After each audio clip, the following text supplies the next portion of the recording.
The following was brought to you in part by Shift. Check out their full line of riding and casual apparel at shiftracing.com. In 1995, Polaris released their Sport 4x4 Scrambler 400 two-stroke. 2 years later, they followed up by releasing their Scrambler 500 four-stroke model. Both machines were two of the fastest ATVs on the market at the time. 12 years later, the Scrambler 500 remains in Polaris' lineup for 2009 as an offering for the sport enthusiast looking for a flexible ATV that can take them into the great outdoors regardless of season or trail condition. The Scrambler 500 has received many positive reviews throughout the years, but we wondered how this dated design would impress in the hands of a group of younger ATVers. 22-year-old track and trail enthusiast Rob Freedy, along with 21-year-old Pro-Am racers Casey Martin and Aaron Meyer, were chosen to give us varying perspectives, all from a younger point of view. The Scrambler is powered by Polaris' high-output 498cc, water-cooled, single-overhead cam, 4-valve, 4-stroke engine. The motor's fed by a 40mm Mikuni CD carburetor, and transmission duties are handled by Polaris' fully automatic PVT transmission. The Scrambler features electric starting with his automotive-style turnkey ignition switch. The transmission features single-range forward, neutral, and reverse settings, and shifting is easy with the shift lever mounted on the right front fender. Switching between two and all-wheel drive is easy with the switch mounted on the right side of the handlebars.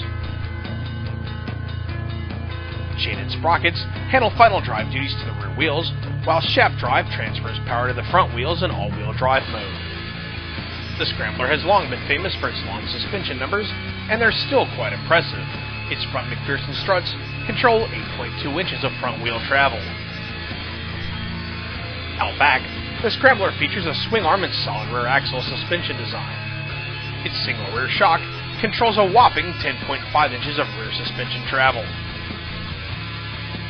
Triple disc brakes are controlled by a single lever mounted on the left side of the handlebars, or the rear brake can be operated independently with the split pedal mounted on the right side of the machine.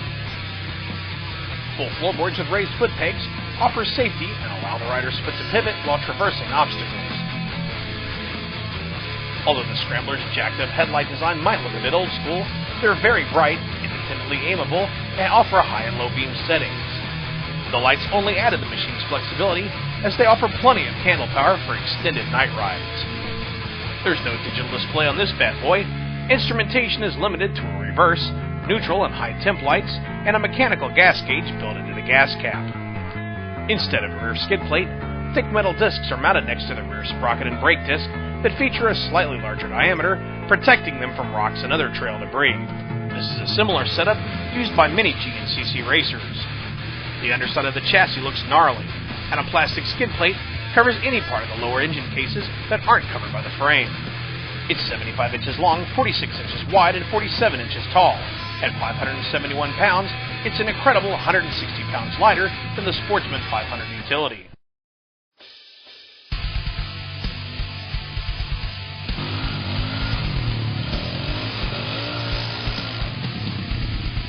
Throw a leg over the Scrambler, and you quickly realize that the most outdated feature is its ergonomics. Its plush seat slopes slightly toward the rear of the machine.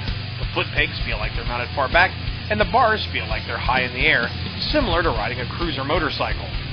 When standing, the relationship between the bars and foot pegs feels more natural, although the midsection of the machine still feels quite wide. Punch the gas on the Scrambler, and its 500 high-output engine responds with authority after minimal CVT lag.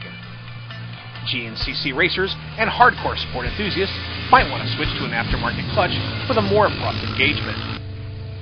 A broad power band and smooth Cvt engagement keep the Scrambler from being fatiguing on long trail rides. In terms of performance, the 500 high-output engine is a torque monster. We couldn't find a hill that it couldn't grind its way up. On the way down, we wish the Scrambler came with its accessory engine braking system standard. Its triple disc brakes get the job done on steep descents or when scrubbing off speed. Still, we felt the brakes lacked feel, and we prefer the extra control on sport quads of having separate front and rear brakes. Along with its capable engine, suspension is another area in which the Scrambler 500 stands out. Over small obstacles, you won't find a plusher, more supple ride unless you go to an ATV with independent rear suspension. The McPherson strut front suspension is a bit firmer, but still definitely on the plush side. Overall, we found the suspension action on the machine to be pretty balanced, although we give the nod to the rear shock. Both ends worked well through ruts and small G-outs, and our test riders were surprised just how hard they could push the suspension on jumps without bottoming either end harshly.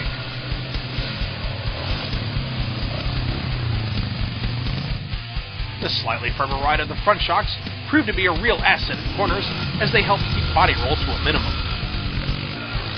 While steering action is decent, there's a slight tendency for the front end of the machine to push. If you drive it too hard into a corner, the Scrambler usually doesn't come up unexpectedly. A rider with moderate skill could usually save it.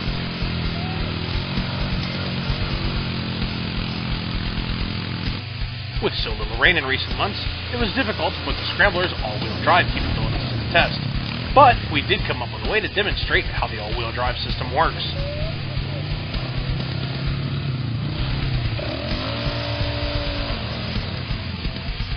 After digging a hole in our wood chip pile at two-wheel drive, we backed the Scrambler up and hit it again, this time in all-wheel drive.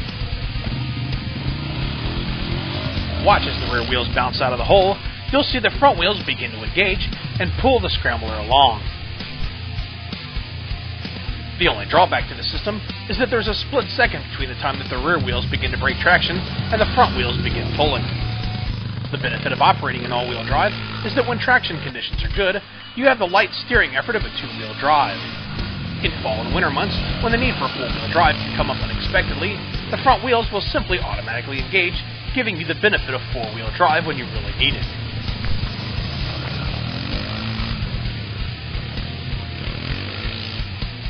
The Scrambler's tires are low profile enough to offer decent sport performance, while aggressive enough for moderate mudding.